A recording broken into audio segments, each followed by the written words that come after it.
रेगिस्तान की अनंत रेत, तेज चलती हवा और उस सुनसान खामोशी के बीच अचानक सामने उभरती हैं तीन विशाल आकृतियां, इतनी बड़ी, इतनी सटीक कि आज की आधुनिक दुनिया भी उन्हें देखकर हैरान रह जाती है। ये हैं मिस्र के पिरामिड। करीब 4500 साल पहले बने ये ढांचे आज भी खड़े हैं, बिना हिले, बिना टूटे। लेकिन सबसे बड़ा सवाल आज भी वही है, आखिर इन्हें बनाया कैसे गया, किसने बनाया और क्यों बनाया? कहानी शुरू होती है प्राचीन मिस्र से, जहां नाइल नदी के किनारे एक महान सभ्यता बसी थी। यहां के लोग खेती करते थे, व्यापार करते थे और सबसे खास अपने राजा को भगवान मानते थे। इन राजाओं को फराओ कहा जाता था। फराओ सिर्फ शासक नहीं थे, बल्कि उन्हें धरती पर भगवान का रूप माना जाता था। लोग मानते थे कि मरने के बाद भी उनका जीवन खत्म नहीं होता, बल्कि एक नई दुनिया में उनका जीवन जारी रहता है। इसी विश्वास ने जन्म दिया पिरामिडों को। मिस्र के गीजा में बना महान पिरामिड, जिसे खुफू का पिरामिड कहा जाता है, दुनिया के 7 अजूबों में से एक है और सबसे पुराना भी। ये लगभग 146 मीटर ऊंचा था जब इसे बनाया गया और हजारों साल तक ये दुनिया की सबसे ऊंची मानव निर्मित इमारत रहा। इस पिरामिड को बनाने में करीब 23 लाख पत्थर के ब्लॉक्स का इस्तेमाल हुआ। हर एक पत्थर का वजन 2 से 15 टन तक था। सोचिए, उस समय न कोई क्रेन थी, न मशीनें। फिर इतने भारी पत्थरों को इतनी ऊंचाई तक कैसे पहुंचाया गया?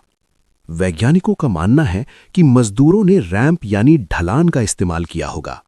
पत्थरों को लकड़ी के स्लेज पर रखकर धीरे धीरे ऊपर खींचा जाता था। यह काम आसान नहीं था। हजारों लोग दिन रात मेहनत करते थे। पहले यह माना जाता था कि यह काम गुलामों से करवाया गया था, लेकिन हाल के शोध बताते हैं कि ये मजदूर गुलाम नहीं थे, बल्कि कुशल कारीगर थे, जिन्हें खाना, इलाज और रहने की सुविधा दी जाती थी। वे इस काम को गर्व से करते थे, क्योंकि वे अपने फराओ के लिए एक अमर स्मारक बना रहे थे। पिरामिड के अंदर कई गुप्त रास्ते और कमरे बनाए गए थे। इनमें सबसे खास था राजा का कक्ष, जहां फराओ के शरीर को सुरक्षित रखा जाता था। उनके साथ रखा जाता था सोना, गहने, कपड़े, खाना। ये सब इसलिए ताकि वे अगले जीवन में भी राजा की तरह रह सकें।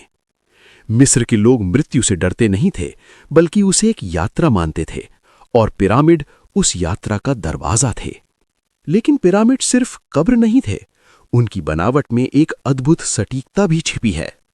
चारों दिशाओं, उत्तर, दक्षिण, पूर्व और पश्चिम के साथ उनका सीधा संरेखण है। इतनी सटीकता कि आज के आधुनिक उपकरण भी इसे देखकर हैरान हो जाते हैं। कुछ वैज्ञानिक मानते हैं कि गीजा के तीनों पिरामिड आसमान के ओरायन तारामंडल के सितारों की तरह व्यवस्थित हैं। क्या यह सिर्फ संयोग है, या फिर प्राचीन मिस्रवासियों को ब्रह्मांड का गहरा ज्ञान था? पिरामिडों के साथ एक और रहस्य जुड़ा है, फराओ का श्राप। कहा जाता है कि जो भी इन कब्रों को छेड़ता है, उसके साथ कुछ बुरा होता है। 1922 में जब राजा तूतनखामुन की कब्र खोली गई, तो उस अभियान से जुड़े कई लोगों की अचानक मौत हो गई। इससे ये कहानी और भी मजबूत हो गई। लेकिन वैज्ञानिक इसे सिर्फ संयोग मानते हैं। आज भी पिरामिडों पर शोध जारी है। नई तकनीक जैसे स्कैनिंग और रोबोटिक्स की मदद से वैज्ञानिक इनके अंदर छिपे रहस्यों को समझने की कोशिश कर रहे हैं। हाल ही में कुछ नए छिपे हुए कक्ष भी खोजे गए हैं, जो ये बताते हैं कि अभी बहुत कुछ जानना बाकी है। पिरामिड हमें ये सिखाते हैं कि इंसान की सोच और मेहनत की कोई सीमा नहीं होती।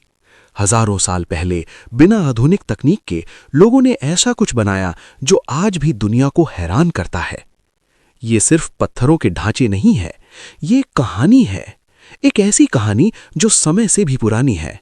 और शायद इस कहानी का असली रहस्य अभी भी हमारे इंतजार में है।